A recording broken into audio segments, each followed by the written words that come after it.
Black হোলকে কল্পনা করতে পারো একটি মহাজাগতিক ভ্যাকিউম ক্লিনার হিসেবে, যা তার আশেপাশের সবকিছুকেই গ্রাস করে।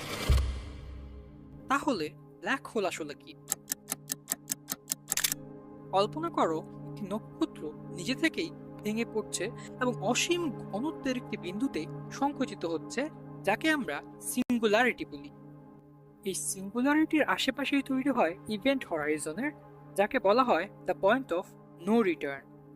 বুঝতেই পারছো, একবার যদি কোনো বস্তু এর ভেতর দিয়ে অতিক্রম করে তবে সেটি আর কখনো ফিরে আসতে পারে না,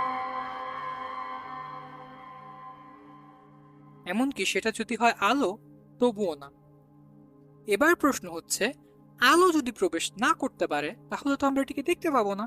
এখন দেখতে না পারলে আমরা আসলে কিভাবে বুঝবো এটি যে আসলে ব্ল্যাক হোল নাকি অন্য কিছু? আসলে ব্ল্যাক